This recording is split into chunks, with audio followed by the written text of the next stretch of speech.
You are listening to Radiant Creators, a collaborative project composed of people whose passion, purpose, and dedication requires forging their own unique path of empowerment and livelihood. A Radiant Creator isn't making a living, they are living. This is Radiant Creators, and I am here with the company Alfa Vedic, and we have Bar Lando, and we have Mike Winner on the video conference here. We're going to talk about Alfa Vedic. I find them inspiring. I think they're definitely an inspiring company, and they're inspiring individuals who are doing good things for the world. On the About page, where it says, welcome to Alfa Vedic on their site, which is simply Alfa Vedic, ALFAVEDIC.com. I love this line. Alfa Vedic is 5 decades in the making, a culmination of our experience in athletics, medicine, and farming. These endeavors have become both vocation and lifestyle while providing a vehicle for our present mission. So that is one of the coolest things I've ever read when it comes to an About page. So tell us about your company and like, how do you guys come up with that line? It's great. Hey, Bear, I'll let you take that one since you wrote it. I think maybe you can give some good context to that. Yeah, it's hard to know where to start. It is really like a fusion of a lot of years.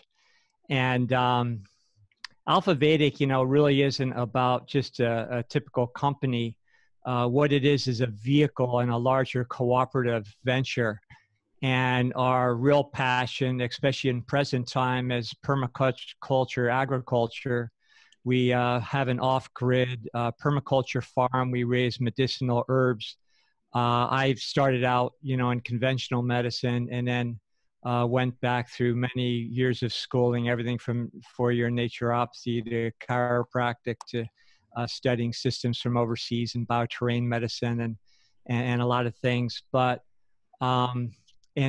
but my athletic background before that really played into it, because I used my athletics as an excuse to use my own body as a laboratory. And I've been through every extreme, all the way into being a 300-pound power lifter and football player to, now present time, after 7 decades, just being kind of a vegetarian skinny guy, so I've been everywhere and back. But the company reflects everything that I've learned through the process. Not just myself, Mike, our other partners, my son and my wife bring a tremendous amount to the table. My wife and myself teach outreach programs for a major Northwestern university up here in the field of agriculture and master gardening. And we do workshops. We conduct clinics that are weekly to teach low-income people how to grow their own food, where we provide the resources, the education, presentations, greenhouses and places where they can grow their own food and create their own food banks, which has been, very gratifying. Here on the land, we conduct workshops. The last one we had was teaching people how to grow medicinal mushrooms. So we have a lot of things going. Now, the products that we carry are formulas that reflect a lot of the science that I've been involved with, that gets into certain areas of physics, which I'd love to get into, but I won't bore people with it right now. But they're formulas that reflect a whole different understanding of nutrition and really, our biological systems and what we're really about. So that's pretty much Alfa Vedic, and it's culminated in this company. And our present cooperative is a venture where we have our humanitarian arm, where we have a local permaculture guild that we formed. We're in the steering committee and the founding people with that. We have other farms that are becoming affiliated with us, so that we can join our forces and produce more education, more food, more medicine, because I really believe that, food is our medicine. But what passes for organic food these days is really not what we think it is, and it's really devoid of what we need in it. So I teach a level of soil science that is all about going beyond organic and not only providing nutrient-dense food that will become medicine when you eat it, and especially if you grow it yourself, but also provide topsoil for future generations. So we're not depleting the earth as we're growing things. And as far as the company also, you know, I've had times in the past where I did work within the system. Through graduate school years and after I taught a short while at university, you then worked, interfaced with hospitals for a few years when I was more in the conventional medical side of things. But always my wife and myself never could really last a long time following other people's programs. And we always had that entrepreneurial side of us that was not so much just in the business sense, but that we just really believed in, we felt it more empowering to be autonomous and to be able to create what we wanted to create rather than just showing up on a job and doing what somebody else wanted us to do. So for many, many years, we ran our own clinics and did just that. And up till present time, to where I'm retired from clinical work, I do a lot of consulting around people flying from many places on the globe. And but mostly now we're about farming, and we enjoy having our hands in the dirt more than anything. So Mike, if you have anything to add to that. Well, I was just going to say the company really was built out of necessity too, because of where we were seeing the industry going in regards to natural foods and, the health world and beyond. Just a lot of marketing, and there's a lot of good trends going. I mean, people are really getting in tune with their health out of necessity, just due to the epidemics we're facing with chronic illness and obesity. And, now we're starting to see mainstream news coming out that our life expectancy is reversing, which we've known about forever. We've got epidemics from health to just general happiness, where we're seeing technology going. And my background is more on the technology side, and I'm a big fan of decentralization, blockchain, crypto, as well as a lot of the technologies that I've learned from Bear in regards to our body.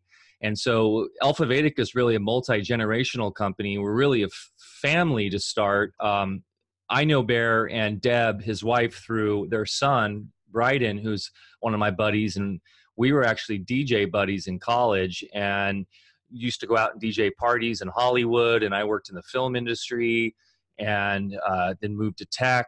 But always was connected to my body and my health through Bryden and his family. And they really woke me up to kind of the need to, really take care of this temple that we have.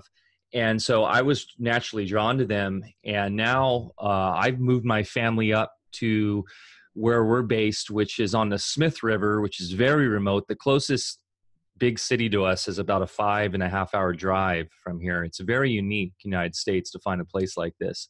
Because even, throughout the Midwest and East Coast, you're going to find a city within an hour drive from you, even if you're out in farmland. And here it's really remote. It's gorgeous. We were based in Los Angeles. I picked our family up, and my wife was really into it too. We were looking to get out of LA, and we took the dive into moving up here, and it's been extremely rewarding. And we are so happy to be here. And we've jump-started a farmer's market in our town that Alfa Vedic's been really instrumental with as well. And we're all about community and having a community where you can be more self-reliant and you can live in a more natural state and engage in a way that's just much more humanistic. So that's kind of another angle of Alfa Vedic. It's built out of necessity because of where the world's going. And we're very passionate about all these things. And it's we're not just a marketing company selling supplements by any means. Everything that we do has a basis behind our need to help to educate and to bring to the world these really important things that will help humanity move on to the next level so that we can all evolve together as a worldwide community. And that's why I'm always pushing, think global, act local. I know it's a pretty popular term these days, but we're really trying to live it. So we've got a local farmers market we've started, the Permaculture Guild. We are working on with the community on all sorts of facets. And I'm also with a number of really talented people developing a new cryptocurrency. So there's a lot of things that we're working on, but it's all kind of towards that end goal. And there's cryptocurrencies, or I would say blockchains, around food are becoming a thing. There's like Food Coin and a couple others where I think VeChain has an aspect of it that does that, where people really are wanting to know, and you can do this on the blockchain basically, where they want to know, where the seed come from, where was it planted, sure, when was it harvested. They kind of want to know that entire.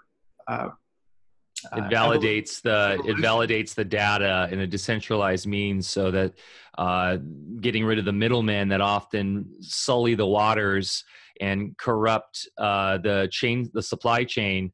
I'm a fan of VeChain.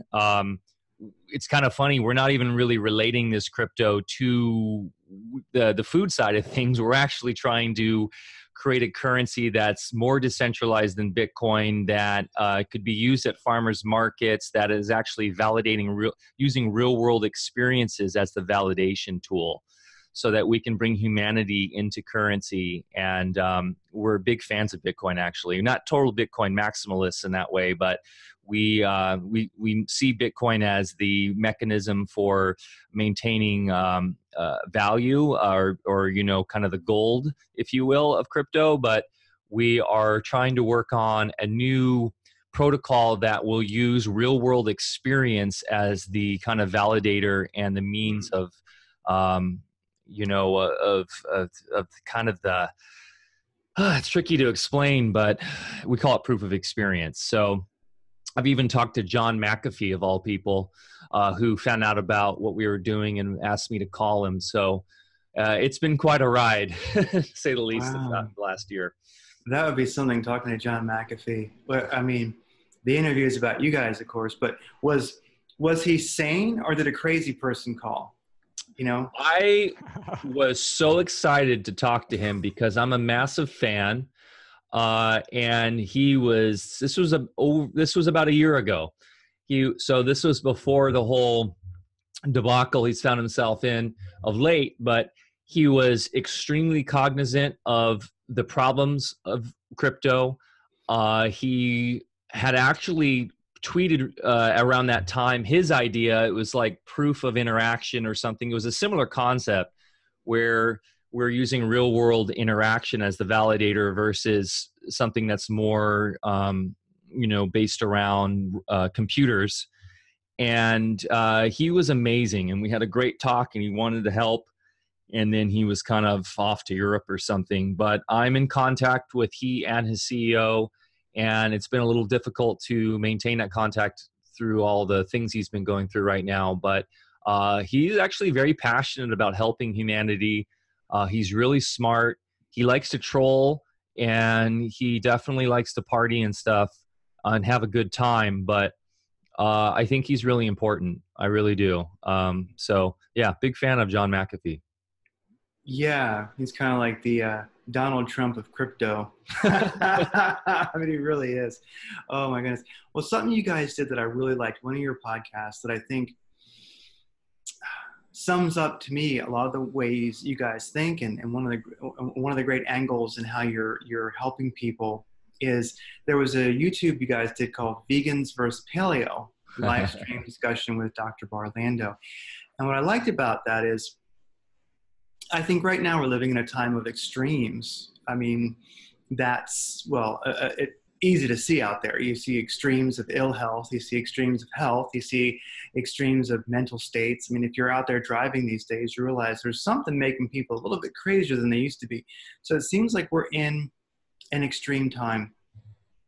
And one of the things that I think is happening, and I think it's, I think it's kind of irresponsible on many people's parts, is that they are suggesting extreme diets. I've always been a fan of author Haynes, who wrote a book called A New Path, and he just gets into ancestral nutrition, and he talks about being a neo-Aboriginal, like a new Aboriginal. Go back to where we know when we were healthiest, and then try to replicate that and be a neo-Aboriginal. He talks a lot about the Weston Price work and such, looking at the teeth and how we used to be healthier and now we're not. So what do we used to do that we don't do now? And something I like about the idea of ancestral nutrition, which is basically hunt and gather near home to the best of your extent, and then what you can't, supplement at the you go hunt and gather at Whole Foods, basically. Mm-hmm. And what I liked about that YouTube that you guys did was I felt that it really helped bring some sanity and some real discussions. Like, you really helped to open up the issue, because I see a lot of people that I know who are, they make food into a religion, and they're following extremists, and it doesn't seem to be healthy to me. Like, being a raw food vegan is nice, but it's such an extreme. And then if you look at being what's popular right now, being a carnivore, as they say, the carnivore diet, and only eating meat and bone marrow and organs, that's nice, but it's such an extreme. It just seems that no extreme is going to do anything other than take you out of balance once again.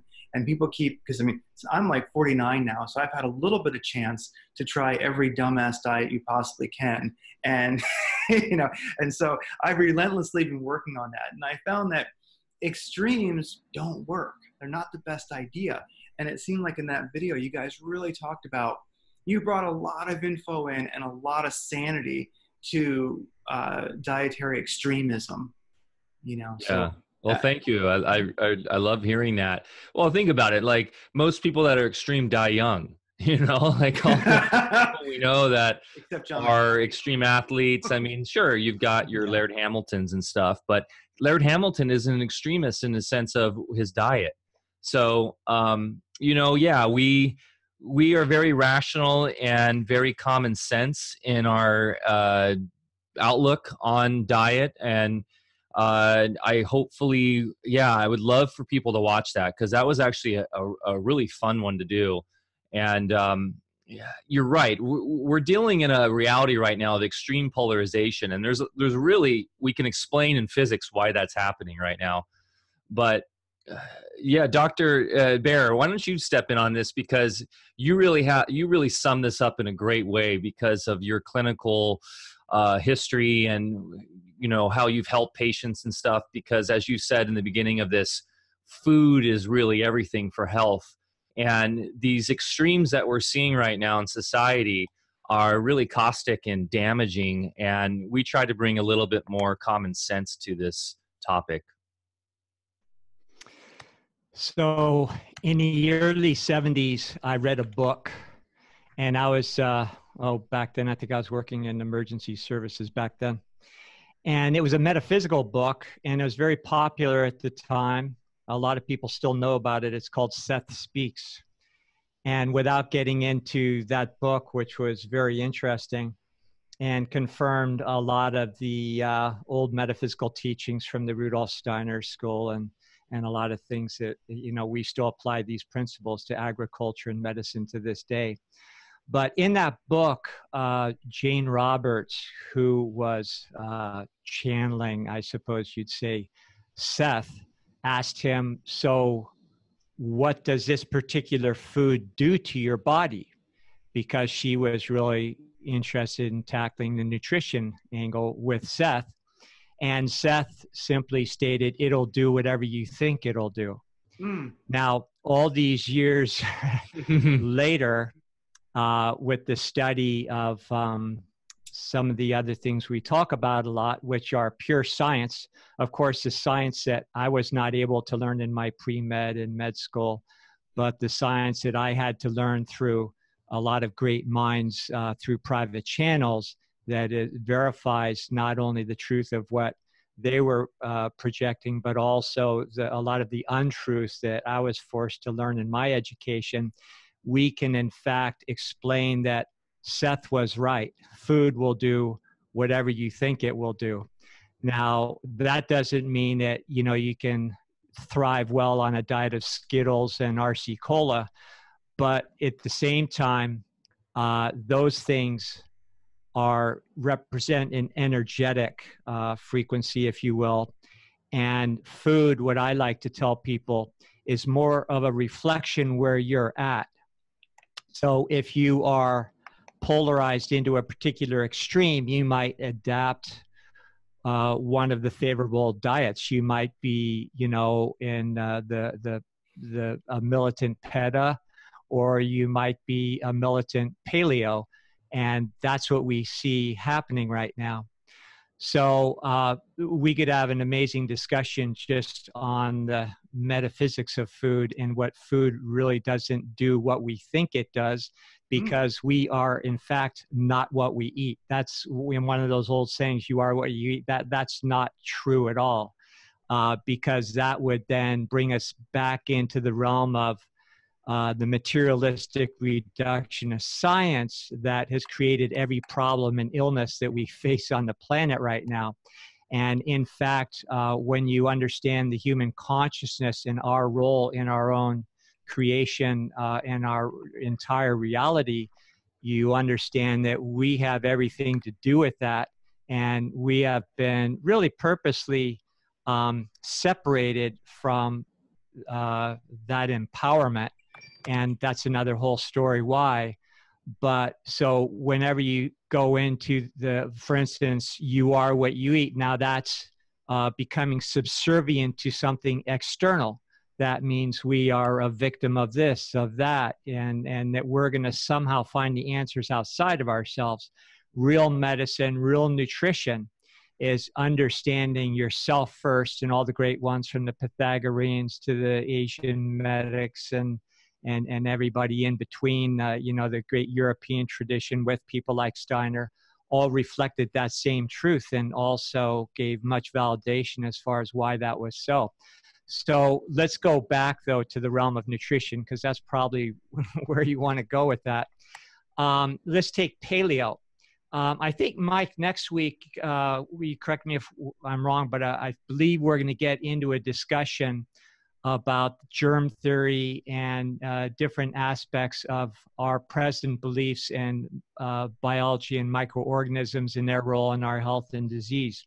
So I bring that up right now because one of the things we're going to entertain is certain populations that live inside of us all the time and are very responsible and absolutely necessary for us to even exist in a biological apparatus. And if you're on a heavy protein, animal source protein diet, you are feeding these organisms so that they then make cyclic changes into forms that we would in nature call recyclers.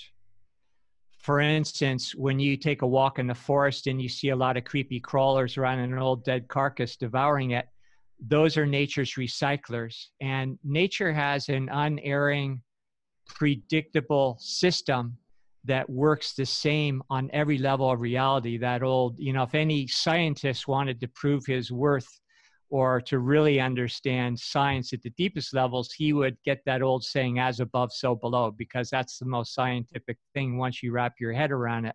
So if it works like that outside in the forest, then we have miniature or microcosmic versions of that in our body in each of these organisms. So bringing back to a paleo diet, not saying that that's right or wrong, because you have to eat in a way that is comfortable for you, that reflects your personal needs, your emotional needs, your physical needs.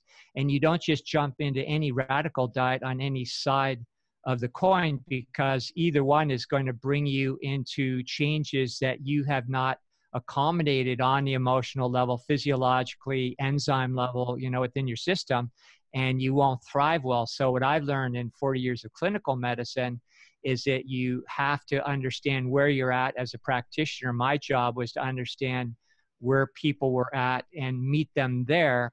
And then that's your starting point. And then guide them through a process that will help them find where they need to go. And as a practitioner, if you're any good, you realize it's not leading them where you think they should go. It's about supporting their journey through life. And if we happen to be intervening at the level of medicine, then we understand most important, what the Pythagoreans said was that, and Hippocrates, that medicine is a sacred journey to help people find their more spiritual side and help them understand that their biological vehicle is meant to assist them on that journey. And that's the only reason for being one in the first place. So with, present day nutrition and medicine, we again fall back into the materialistic side of things and think of ourselves as this materialistic thing or something that we have no say about it and so forth. So nutrition really is an important aspect of our physical experience, if you want to call it that, because it's really not physical at all when you understand how things really work. But it reflects our most intimate relationship with what we think of as our external reality. And long ago, when humans devolved to a point where we got the bright idea that we had to consume our own external environment and creations in order to survive, then that's a long journey and a lot of discussion there.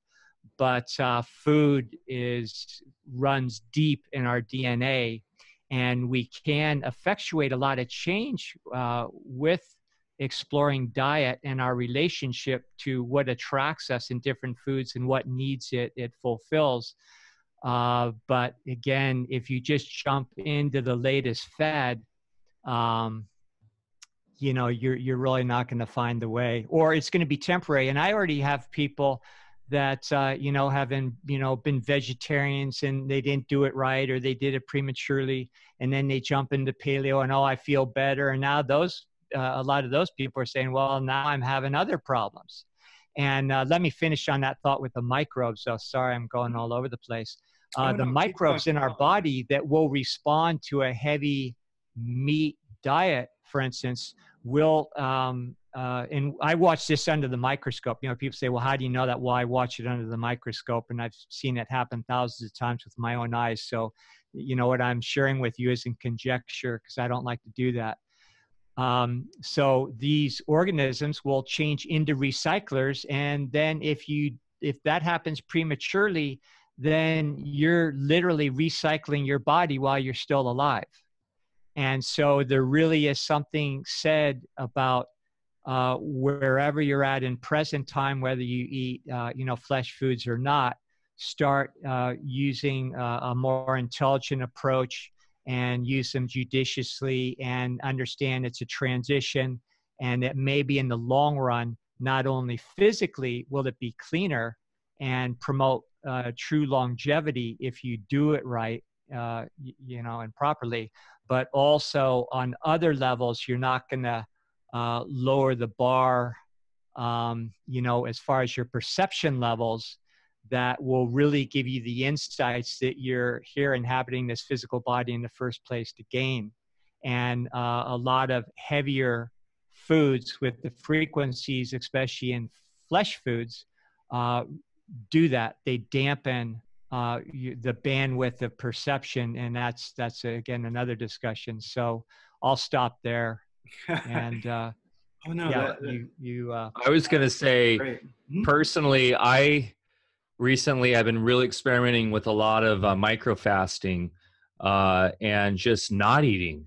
It's like my energy levels are off the hook. One big thing that we talk about a lot is thermogenics, so blending caffeines with natural fats. We're big fans of coconut oil. But there's a lot of pragmatic things that we offer through Alfa Vedic to help people navigate these all these topics. And, that's one thing that I've just found personally, is that by, we found that in the Western world, especially, almost everybody overeats. And so that's one thing that's really easy to experiment, is just stop eating so much. It's so simple, but there's a lot of things out there and there's a lot of information you can look into, and give your digestive system a break at least once or twice a week by just fasting. Even if you're out there working out, and I work out every day. I'm not heavy lifting and stuff. I do a lot of body weight workouts and stuff, and aerobic workout. But I'm fine with just a tea with some coconut oil, and that gets me through a good amount of the day. And then having a kale shake or something, and then a big salad for dinner. Try it out. I mean, this whole notion that I don't know where this came from, but like small snacking all day. These things are just, I don't know, for me, it doesn't work. So that's just a little tidbit from my own personal experience. It's something I found really rewarding of late, is just not eating so much. Oh, no, it makes sense. And especially, many Americans, I would say, probably all over the world, but, many Americans, when you look at it, what they're eating is so calorie dense that, almost eating it all is overeating. And so, there's people I've known who, it would seem like they ate, very little, but yet what they were eating was so calorie intensive and ultimately so processed, like processed food ultimately. Oh God, yeah. Yeah, that's the thing. And the whole Frankenfood. I mean, this is the thing. Yes. Talk about as above, so below. Go into your local Walmart. Go just walk around any town. The obesity levels, and we're not. I have compassion, and we're trying to help folks be a little bit more aware of themselves in this, but it's a statement about society in general, right? So the individual's current physical situation is really representative of society as a whole. We're bloated. We're really rotting away in many respects. We have systems failing left and right, just in the way that people have literally their organs failing. My wife's a nurse here in our little seaside town, and talk about epidemic. I mean, we have so many issues in the health arena, and the fact that the mainstream health system is completely failing. So it's just fascinating to be able to step back and see all this. But yeah, you're right. It's the caloric intake of most people in the modern world is just off the charts, considering how most people, or a lot of people, are sitting in front of a computer or aren't out working on a farm all day, where originally that the need for those calories were present. And so the modern man, a lot of times, is a keyboard warrior. If you're working a 9-to-5 office job, don't eat. You don't really need to eat much. Seriously, you really don't. That's something that I think we need to get back. And of course, there's, you walk around any city or suburban landscape, especially in the West, what do you see? You see strip malls full of Frankenfood fast food. You see liquor stores and drug stores full of pharmaceuticals. You see, that's the landscape itself tells the picture. Where are your fruit stands? Where are your, you have your parks and stuff where you see kids playing, but they're covered with pollution and stuff sprayed in the skies. I mean, we have a sick society right now. It's funny, you go down to Mexico, you go down to these quote unquote second, third world countries, they have fruit stands. It's like, and you drive around your modern day suburbia in the United States and you just don't see it. So kids growing up don't have those options. They're stuck full of chemicals and all sorts of vaccinations, which, God, is a whole topic that we could go down a rabbit hole. And people are sick.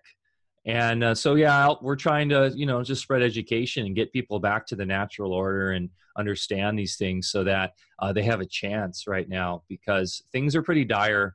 And the other thing, too, is I think people are going to get forced into figuring out how to live healthier, because, and this is a topic I know you've had some great speakers on recently, Craig, is the whole grand solar minimum, which I've become obsessed with of late, is that we're going to have food shortages. We're going to have these issues, and maybe it's nature's way of forcing us to kind of get back to, understanding this in a way, if you will. Oh yeah, a little starvation would do most Americans some real good. It really would. It wouldn't hurt, and it would, in that starvation would be on many levels. So it could be, food's more expensive, harder to get, you have less choices, but also a lot of vanity, a lot of things that don't matter go away. And so ultimately, if one looks at the GSM, it very well could. And I believe it's starting to, for those who are aware of it, who are intuitively led to it. We're all starting to live a better life. We're living the life that we should be living anyway. So it's a great head start on that experience that is most likely coming. Like we've recently got into hydroponics. And I used to do organic farming at one time, and I stopped doing it because I'm too lazy. But hydroponics is amazing, and I'm actually working on getting a hydroponic farm going, a hydroponic business. I found there's enough buyers here in the area that I could definitely do that. And so, we are going through a change. And something that you mentioned that there is we can actually define why the polarization is happening, why people are getting a little crazier. Would you say that could be due to the greater cosmic rays coming down from the grand solar minimum? Bear, I'll let you take on that one. I mean, it's has to do with the waveform physics that is the foundation of our reality, and how those waveforms are interacting, if you will. That would be great, because that is definitely something that almost everyone I know is really pondering. Everyone's looking around at the world right now, and their friends and their culture and their state and their country, and they're going, what? Something has changed. It is not how it was a few years ago. So definitely interested in hearing that. So there's a missing link that we need to connect with. We're all hearing about people like Tesla and a few other the great minds that have gone before us, and they're becoming popularized. But there's one guy you never hear about, and there's a reason why his name has been suppressed the most, even though he's the greatest luminary in the last 2,000 years. His name is Walter Russell.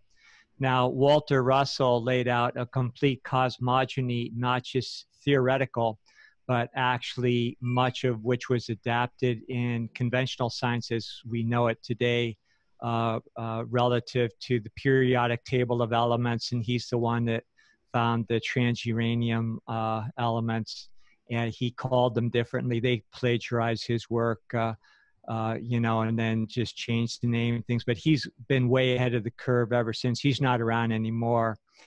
But he bridges the gap between what we think of as science and what we used to think of as metaphysics. And people like Rudolf Steiner predicted that right now, Edgar Cayce as well, that we would be dragged into the age of materialism that would then be the precursor to artificial intelligence and transhumanism. And what they admonished us was to understand that real science is a balance between our two halves. And Walter Russell explains everything in detail, what every physicist from MIT should understand, but instead is operating on archaic concepts and the laws of thermodynamics and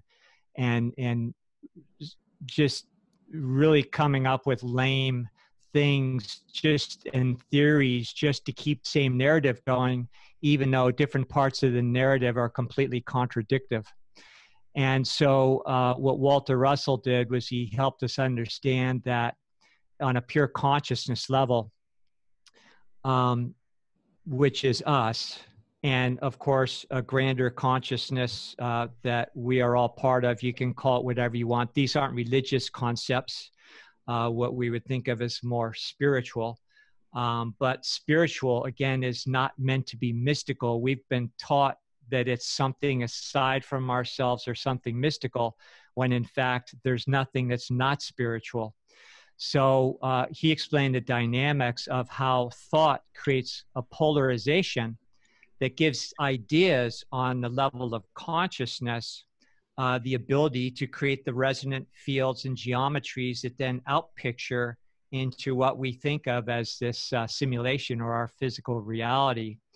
And also helping us understand that what we think of as our sensory apparatus that then deciphers these vibrations and paints this tremendously detailed three-dimensional depiction of our ideas as they take body into the simulation.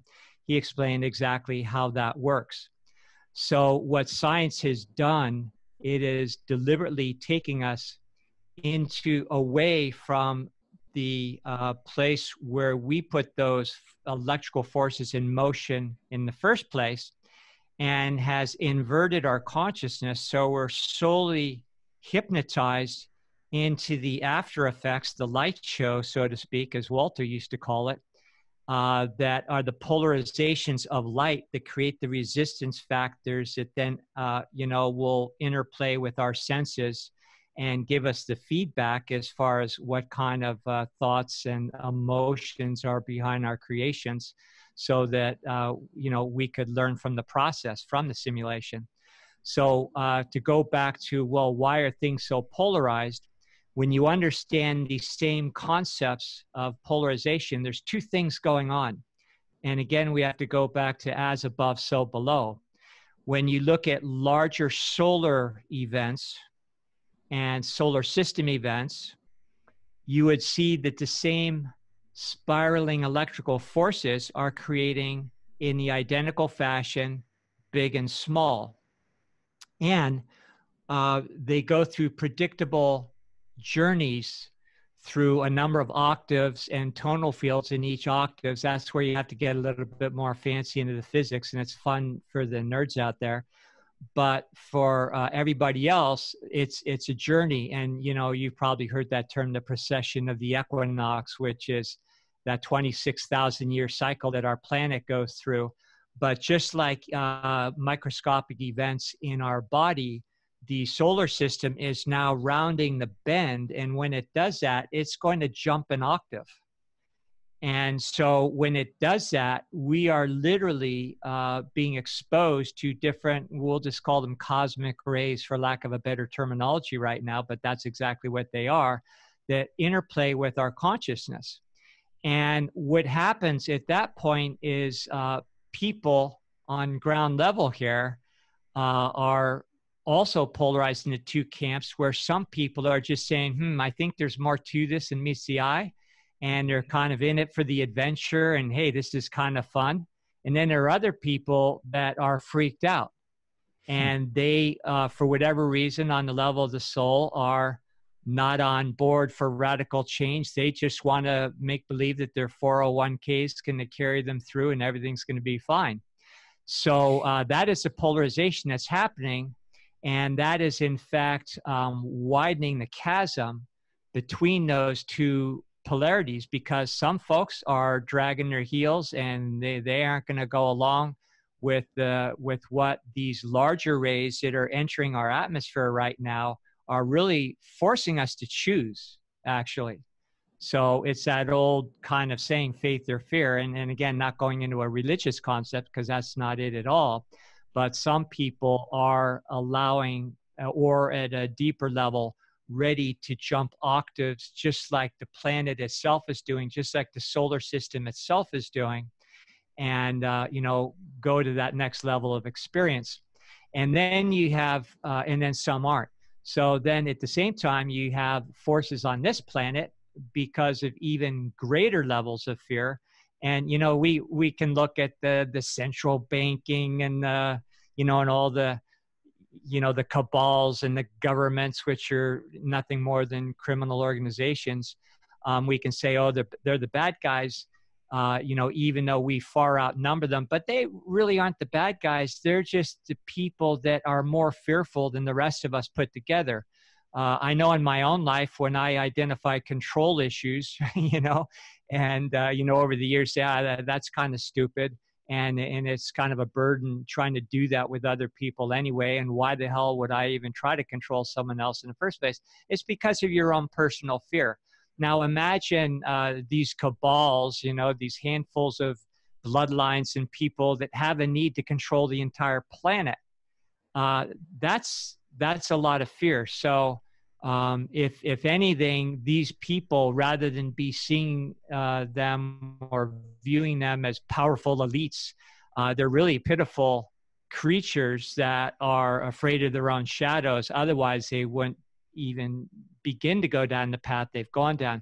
So yeah, we have a manipulated simulation here where they're purposely creating polarities and intensifying the polarities. Then we have larger cosmic events. And inside of us, we have microcosmic events, and they're all mirroring each other. Oh. Yeah. And, yes. and I'll add to that, what's great about Walter Russell is he's really defines and gives us a scientific basis of what all the ancients intuitively understood. All the great mystic schools, et cetera, they all parallel this concept. The idea that with like the equinoxes and the spiritual evolution, if you will, and the need to ascend, or whatever we want to describe that as. But what's great about Walter Russell is he shows how the actual science of it works with the pressure systems, and you can find tons of information on Walter Russell. Actually, you just got to dig a bit. And he's written some amazing things, and fascinating character. The whole idea where he discovered was it the plutonium or uranium, and actually in his own very I guess innocent nature, he sent off a letter to all the world governments and their scientists, warning them about this, and explaining that this is nature's and the Earth's I guess, if you will, engine that keeps the world and I'm not explaining it in the best way, but those elements are deep down in the earth for a specific reason, and the last thing we should ever do is dig them out. And he warned the world, and this was what I think in the 1920s. He warned the world's leaders not to do that. Well, what did they do? They discovered this, like, oh my goodness, this could be weapons, this could be whatever. And of course, they dug it all out, and now we have nuclear.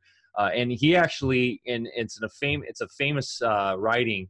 He warns and says, as soon as someone digs us out, we start the clock towards our expiration, towards our demise. And so, we're seeing that. So, but on the flip side of that, is what's amazing, and this is something that Bear and I talk about we haven't really discussed this on a podcast, but on the flip side of that, once you understand the science, is even radiation we can overcome because it's all simulation. So how fun is that? The fact that there are ways to where eventually humanity could actually use radiation in a positive way, or at least not be affected by it. So I guess the thing to take away from this overall is that this is all knowledge that is super empowering. And that you can always have a perspective, right? Life's all about perspective. And a lot of alternative media right now has this perspective about these powerful elites, and we need to, they're controlling us and blah, blah, blah. And I really like what Bear said, the perspective that they're actually pretty pathetic. And they live in complete fear because they have a system they've created that is all based around fear. And they are trying to control it and maintain it versus just living free and living as nature wants us to live, which is in love and just understanding how nature works. And then there is no fear. So it really comes down to that kind of courting thing, love versus fear. But it's really that simple. And we're all about Walter Russell, and we hope to actually we'll have a guest soon on our live stream podcast that's from the Walter Russell Foundation that will really go deeper into all these concepts. Yeah, definitely want to get some of your favorite Walter Russell links as far as book titles or videos or whatever's out there, and I'll put that in the show notes so people can check that out, because that would be new stuff for me too. And yeah, definitely I would say that the cabal, as people call it, and the the rulers. I do think that, and it's especially in the alternative media, I oftentimes call a good portion of the alternative media the alternative mainstream media, because it's really what it is. Sure. In that they are, what you're saying is very correct. They're making probably the most fearful people among us, those who desire to have power over others. They're giving them godlike powers by making us fear them and making us think that they have power, and they really don't. As the cosmic rays hit us, and there's a great book, I can't remember the title, I always forget, but it's called something in Evolutionary Leaps. And I'll put it in the show notes. This guy, he wrote a great book, and he looks at grand solar minimums and sun activity over time. And he states that he makes a case that evolution is something that happens quickly, not slowly, and it happens when we have the increased cosmic rays.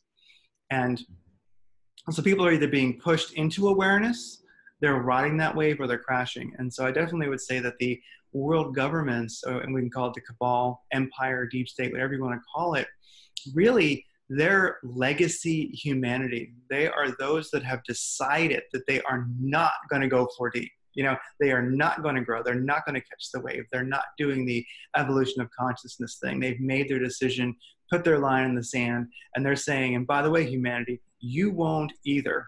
So yeah, definitely important not to follow the alternative mainstream media and make the most, those that we really should have empathy for and go, oh, you're cute. Sorry that you're not going to make it, you know, rather than make them gods and give them powers they don't have. Have you guys noticed this? As we're moving into this time, it does appear that many individuals they're intuitively eating. They're just they're just feeling their bodies and feeling what speaks to them. And what you eat one week, you might not eat the next. You know, one week it's like, man, I sure do like grapes and dates. Just can't get enough. The next week, I need meat.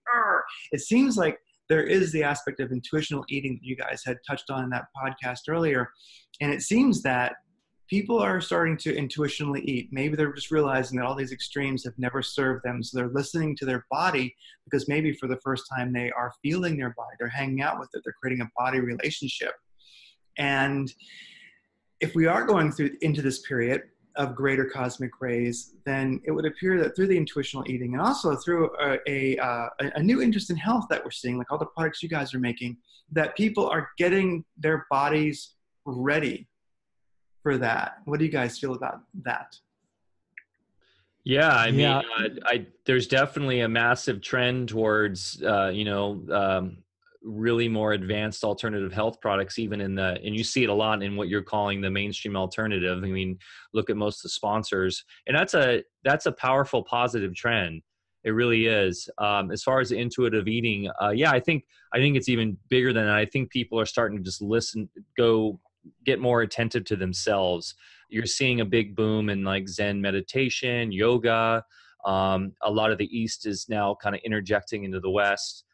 And I think, once again, this is out of necessity. I think it's kind of, we're in crisis mode, and people that are waking up in droves are going to these modalities out of necessity to survive. So, and also the flip side of that is, unfortunately, there's a lot of marketing and a lot of so as a DJ, I've been a DJ for 20 years, unbelievably.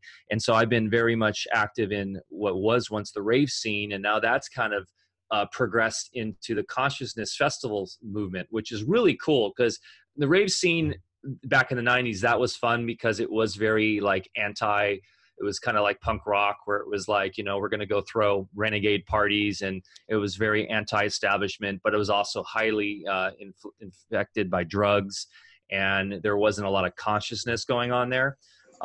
However, now we have this consciousness movement where you've got all these festivals that's all about like green and yoga and meditation. However, I feel like, unfortunately, a lot of the kids that are going to that are just doing that because that's the cool thing. And they're not really in touch with stuff. They're all about getting the new cool clothes that look, hip and that are super groovy and festival culture. Yeah. So we, once again, it's like, it's just kind of the nature, I guess, of our society that's built upon, selling stuff. But Overall, though, we talk about this a lot. The macro trends are super positive, I would say. What do you think, Bear? Going back to your question first about or just your comments about intuitive eating and referring to that podcast that you're talking about. I mentioned in that about the only diet book I've ever liked ever, which was called Instinctual Eating. And it was based on a real clinic in France where people with serious issues would go there and stay.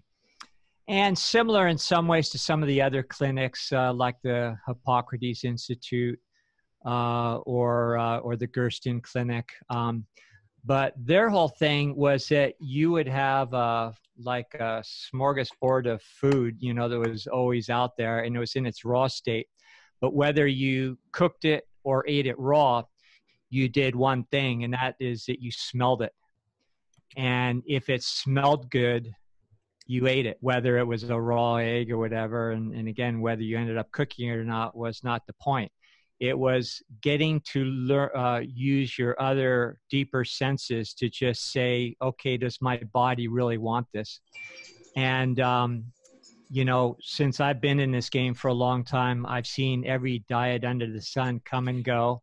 And now I'm seeing a lot of them return. And, you know, they just keep cycling and repackaging and renaming the same old thing.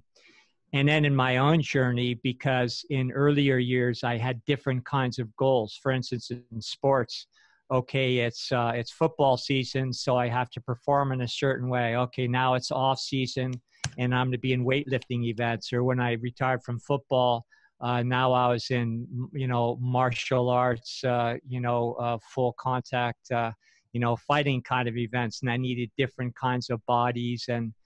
And what I learned out of the process was two things, is how to prepare my body in a predictable way to perform, to have a certain size and function, whatever was appropriate.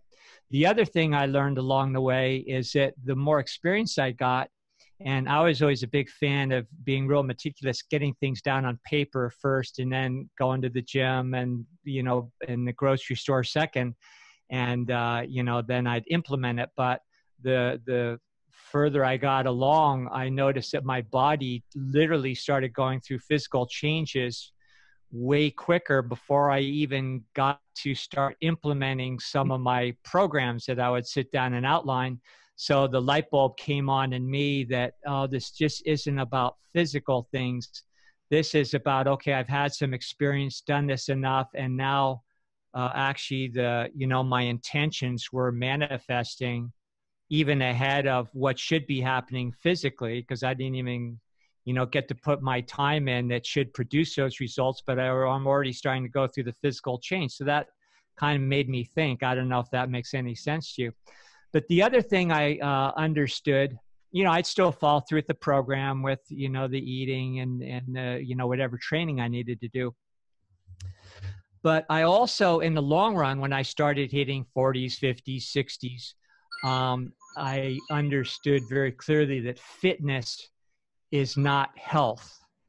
You can have a six-pack, you can run fast, and then after clinical experience and then just experience in my own body, you can be very physically fit, not that healthy. And a lot of the diets that have come and gone are based on fitness.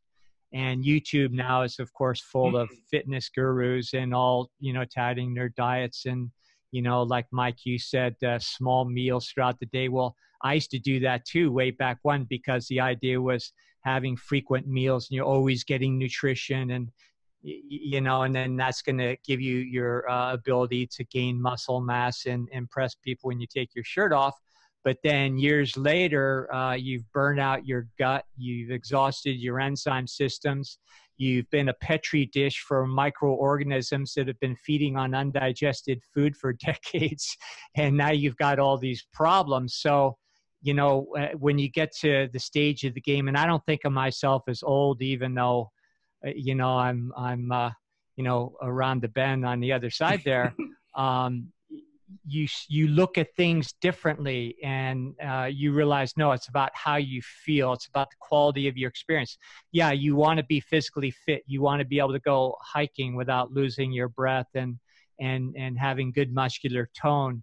But it's not about ego gratification or winning awards in sports, because guaranteed, if you live long enough, that stuff's not going to matter someday. And also when you do it at the expense of your inner growth. So instinctual diet, absolutely, I agree with you, Craig. We should be paying more attention to what we need in different phases of our life, different phases of the year, different things we're involved with, and just what what feels good at the time. The only thing I'd add to that as a caveat is, don't mistake cravings with true needs. And until you've had a chance to have a more authentic lifestyle for a while, and if you're more of a product of the of our present culture, then your instincts may be confused with cravings that are based on imbalances and not true needs. Yeah, I was just going to say, always look at nature.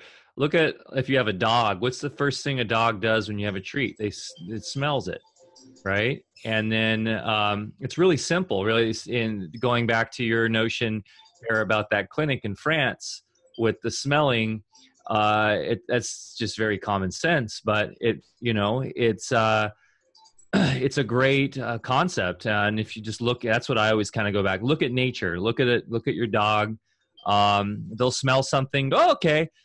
Usually dogs are pretty good. They're not getting sick. They're not, most animals aren't suffering from chronic diseases and obesity, unless they're injected with with our human means. So you've got an obese dog because you're overfeeding it, or an obese cat because he's an indoor cat like ours who's old and you give him too much food.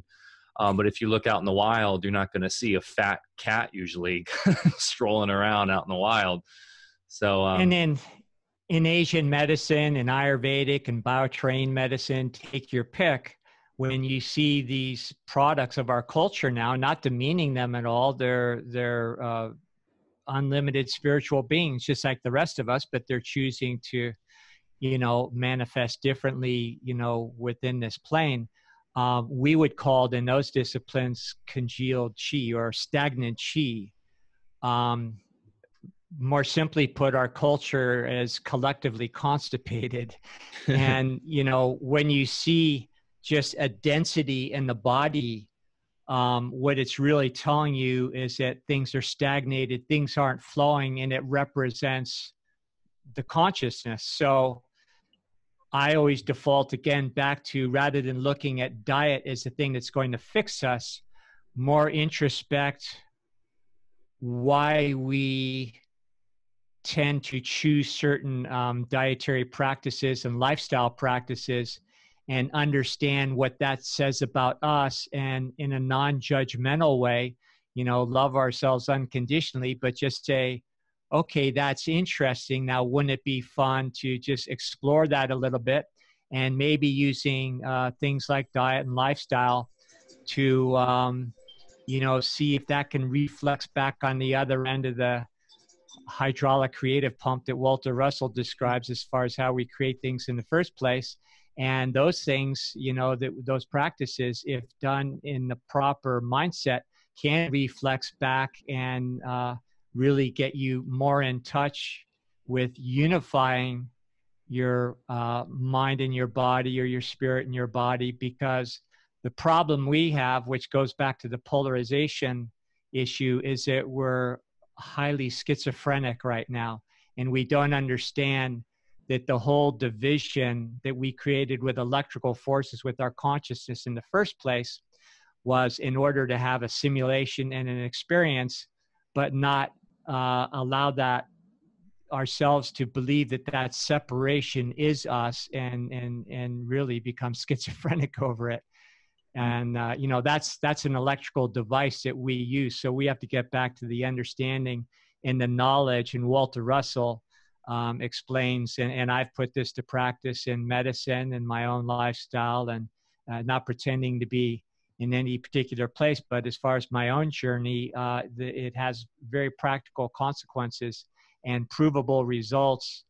And when you see especially in clinical practice, when you see thousands of people over a lot of decades come and go, literally thousands, you start to become a believer in a lot of the things we're talking about. You say, wow, it really does work that way. So, well, I was going to say, what do you think miracles are? Miracles are that fragment of time when a human consciousness forgets the simulation and is able to transcend it. So in time, you hear of these miracles where, like, there's a child who's stuck under a car, and all of a sudden the dad's able to lift this car that normally never could to save his child. They say, oh, that's, materialists try to explain that is, some sort of endorphin rush and able to defy, physical physics. But in my mind, that's that little window of time where they shut down all of the conditioning and broke through the matrix, if you will, and worked within the simulation to achieve some results that we are trained to think is impossible. Yeah, somewhere in my European roots, there is a saying that I heard, and it's those moments that God sees you. Coming from sort of a biblical take. I'm not necessarily biblical, but Sure. that is, I've always thought that line is really, really amazing. There's some great, lines from our, European past, which of course one is, God sees you, but also another one is the hand is with them. Like the hand was with you in that moment. Sure. Just that you, as you're saying, you broke free from the reality creating you, and you reacting to it, but you became the creator of your reality. It's like Ken Rolla says, he's been on the show, that you are a pyramid. You're a massively powerful scalar antenna, and you can accept downloads from the universe in your environment, but also you are the one who's ultimately powerful, and you are the one who can override and create. You can literally be the peace in the midst of hell that creates only peace. Exactly. Spot on. Yeah, and this is what comes down to why all philosophy and religion and everything exists in the end of thousands of years, is this whole schizophrenia and us trying to understand this. So once again, Walter Russell, we're big fans. One thing that it's a fun first read for Walter Russell is Atomic Suicide. So that's the one I was explaining, where he is kind of diving into the peril of messing around with these elements. So that's called Atomic Suicide. You can find a PDF online. It's not as depressing as the title sounds, though. By the way, Craig, I keep watching your dog behind you. Is that an alive dog? I keep waiting for the ears to move or something. Right there? Yeah. Yeah. There you go. Oh, there's his ears. Mm-hmm. Oh, there we go. What a well-behaved dog. And so I have one that looks very similar to this. It's right outside my door there. Yeah. Is that a Chihuahua, part Chihuahua, or? This is little Fennec. Yeah. He's mostly Chihuahua. Yeah. He's just, what you doing? Yeah. I've got a long-haired Chihuahua. Oh my goodness. Yeah, actually we have, and here comes, the other one. This is Fats. There we go. Because they are the greatest little companions. They're unbelievable. Oh, they are. I'm kind of a big dog person myself, but Chihuahuas are great. They're unique, very, very unique. If you like a big dog and you don't have a lot of space, a Chihuahua will keep you happy. Chihuahuas think they're big dogs. Oh, they do. One nice thing about a Chihuahua is where if you have a big dog, you got to walk, and it doesn't have, if you don't have a backyard, and even if you do, if you don't walk your big dog, at least a mile a time or two a day, it's not going to be healthy ultimately. They really need that. Well, nice thing about a Chihuahua is if you have restricted space, really like a 1/16 of a mile, and these things have had it. So, Yeah. They're also great alarm dogs. They're great security. oh, they do. They are. Yeah. I mean, as far as just they make noise, and that's what matters. They're not going to scare anybody, but they make noise. A Yeah. lot of big dogs. We were talking about this yesterday, actually, at the farmers market. Is that they found that, I think it was a sheriff telling Deb this, that with intruders, a lot of big dogs will bark, and then they'll get the instruction, now sit down, and they'll lay down. It's that old trope of throwing a mistake or something. But if a Chihuahua or a smaller dog, a lot of these breeds, they will not stop barking no matter what. And that can drive some neighbors crazy. So it's important to have, when you have a small dog, to be responsible, but they're great alarm dogs because Oh, they yeah. will not stop barking. Well, these dogs are trained not to listen. So, so yeah, they're not going to stop barking. Well, we're talking about some great stuff, and I know I've had you guys for a little over an hour, so I don't want to keep you all day, but could you touch on some of your products? What are you guys jazzed about right now that you're putting out there? Well, I'll start and then I'll let Bear explain. But I think, well, there's two really products that we're really excited about. The big one is the Jiao Gulan, which is the tea of immortality. It's an herb that we grow on site on our off-grid farm. It's really where we're moving towards as more of an agricultural co-op. We're, traditionally Jiao Gulan, organic or quote unquote organic Jiao Gulan could only be purchased in Thailand or China from Asia, and the quality was lacking. So out of necessity, we started growing it ourselves, and now it's really turned into our core focus as far as one of the main crops we're growing. And we currently have a line of our immortality teas that you can get on alfavedic.com. So the Jiao Gulan is grown biodynamically, and then we have a number of different formulations. It's called the Tea of Immortality. It's an amazing longevity herb. And so that is something we're really excited about, and we're moving forward with a new tincture line that Bear could explain briefly. And then we have a number of other products. Of course, we have Carbon 60, which is we've done a number of podcasts about, as well as the other big product that I really love and I use every day is our Life Force protein, which is actually a vegetable, fruit seed based protein blend. And it's highly bioavailable. It's super nutritious. It's really easy to digest. It's also super yummy. Like I eat it right out of the bag with a spoon. I don't even usually put it in a shake. Mm. And we've got a number of formulations. And to tease a little bit, at the farmers markets of late, we've been integrating them into horchatas. And this has been a really fun experiment. It's taken off. So that's going to be a line that we'll be introducing on the market. As our Life Force horchatas. Without giving too much away, if you're up in the Pacific Northwest and happen to be at one of the markets or festivals and stuff we'll be at, you'll be able to taste these. But they've been a huge hit. And so they're a really just kind of fun drink that has macronutrients and herbs in them that are super tasty, and we feel like could be a really fun product that for anybody. So I would say those two are the stuff we're really most excited about. So, Craig, we have an herbal side and we have a nutritional side. The nutritional side, Mike just talked about a little bit with the Life Force protein. Again, plant-based, fruit seeds, and each one is enhanced with different herbs, medicinal mushrooms. They taste great. They're bioavailable. We will always just directly distribute those because we can't do a middleman. They'd be too expensive to get out in the retail market. Plus, we want to make them in a way where they're always fresh. And if you make them in volume, then, it's just a whole different animal. So we have that. But then we have a 0 point line, we call it, which is liquid nutrition.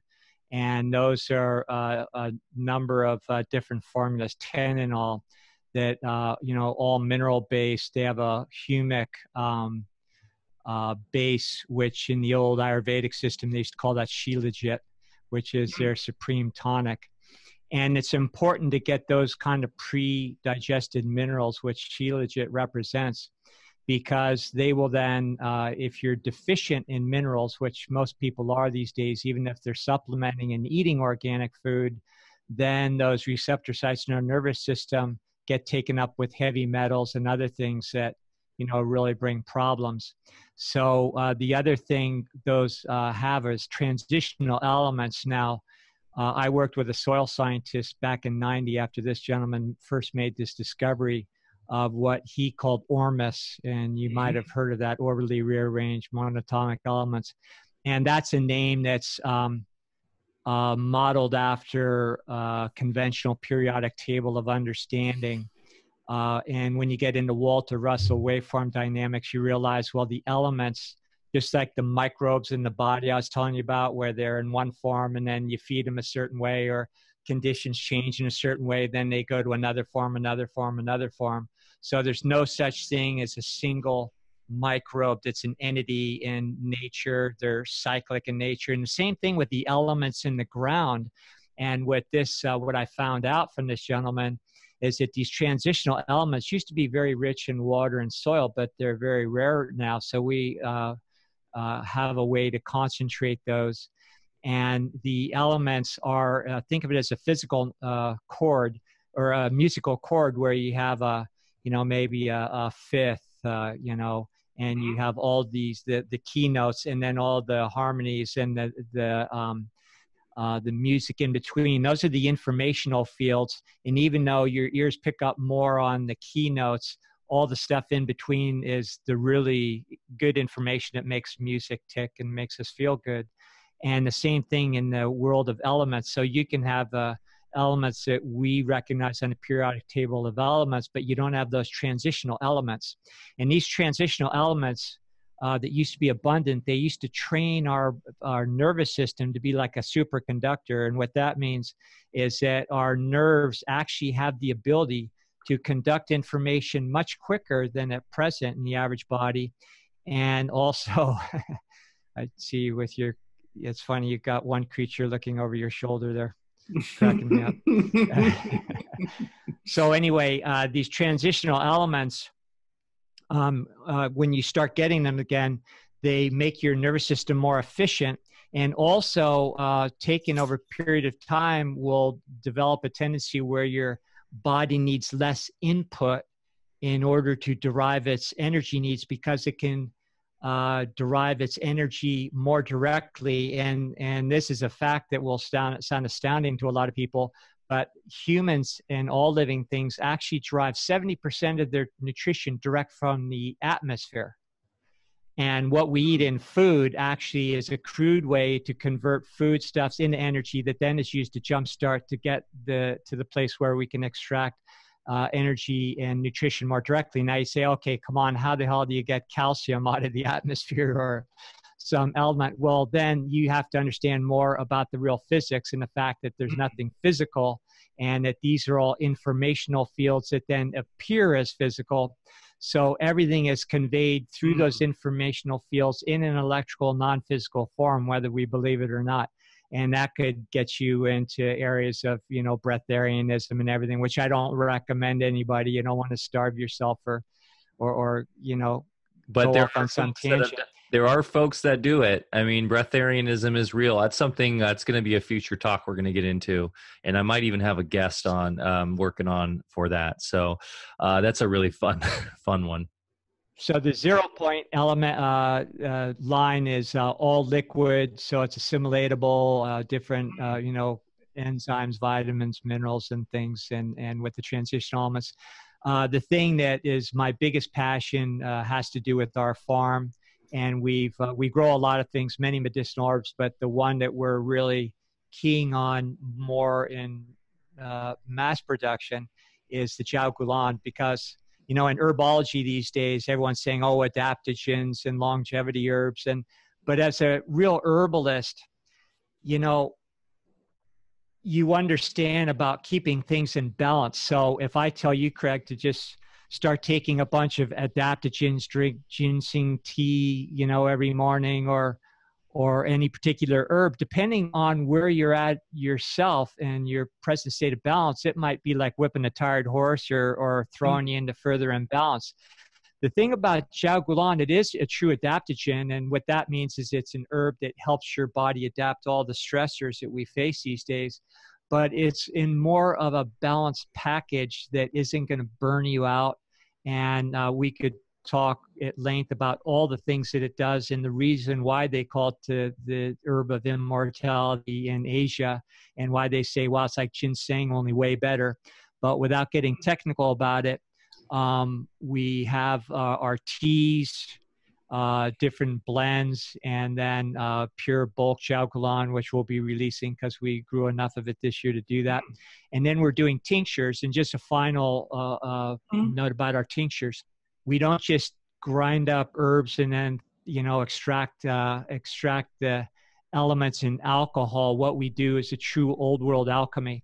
And in alchemy, which is true science, if you understand people like Rudolf Steiner and those folks, again, that understood how an herb should treat your mind, body, and soul, well, you have to use all the elements of the herb. So you don't just take an alcohol from a separate source. What I do is I make, let's just take one herb, the Jiaogulan, which is called Gynostemma. That's its botanical name. So you take Gynostemma and you make a wine out of it. And now you have that wine that takes months.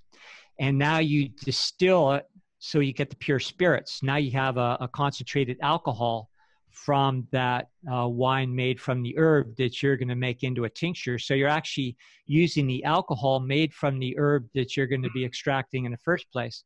And in alchemy, that's what they call the spirit. And a lot of our language that we use these days, we don't appreciate the root of all these words and the true understanding that people used to just commonly, which was common understanding back in the day. So spirits comes from the understanding that plants have a spirit, which is like the collective consciousness of that species.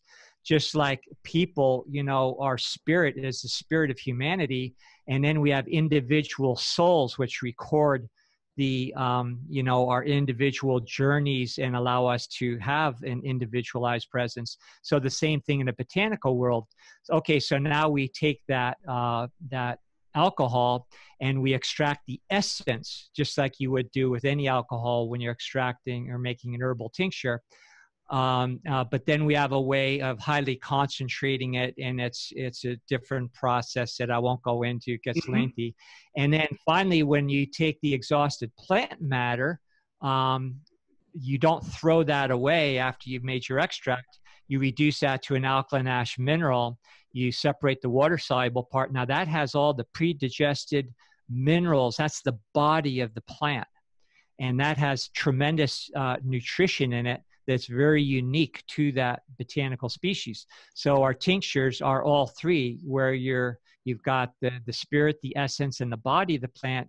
And therefore, when you take it, it's going to have that effect on you. It's going to affect your spirit, your essence, and your body. And it's going to work on emotional levels, physiological levels, and everything in between.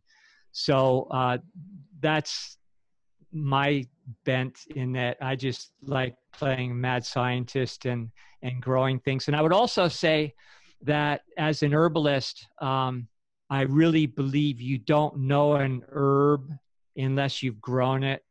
And I'm at that point where I'm taking very seriously the fact that a long time ago in Asia and even early Europe, without exception, the finest physicians would all grow their own medicine because they understood the value of getting to know the archetype as well as the chemical constituents of the plant.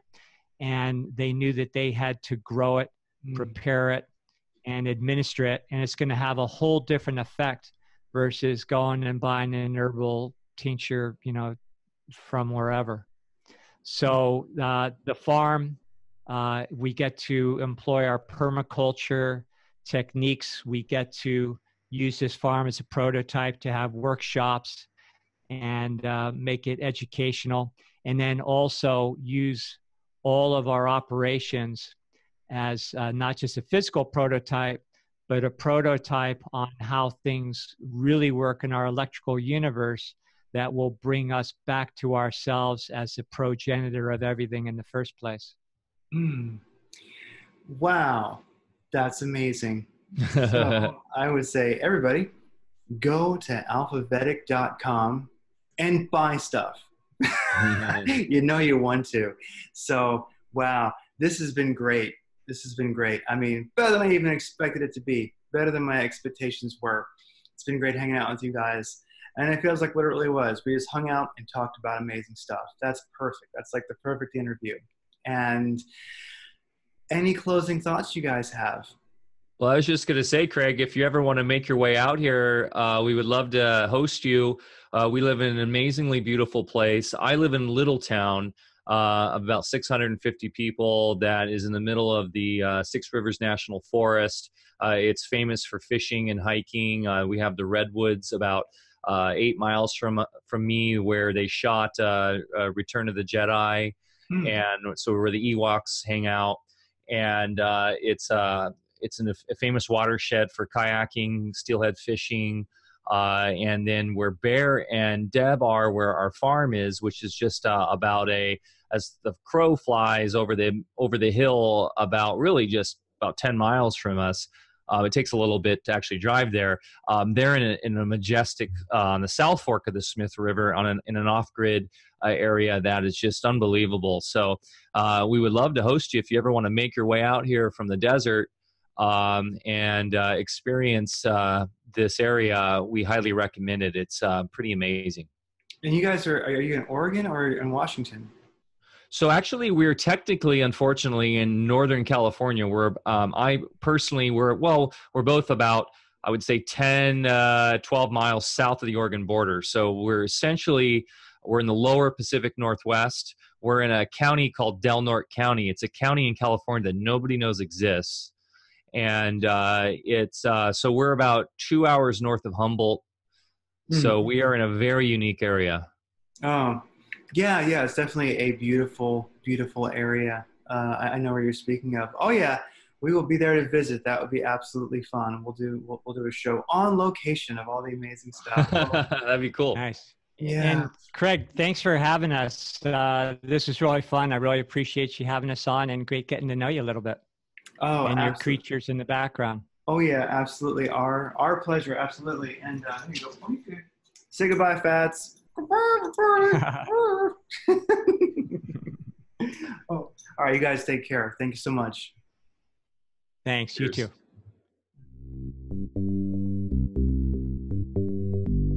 You are listening to Radiant Creators, a collaborative project composed of people whose passion, purpose, and dedication requires forging their own unique path of empowerment and livelihood. A radiant creator isn't making a living, they are living.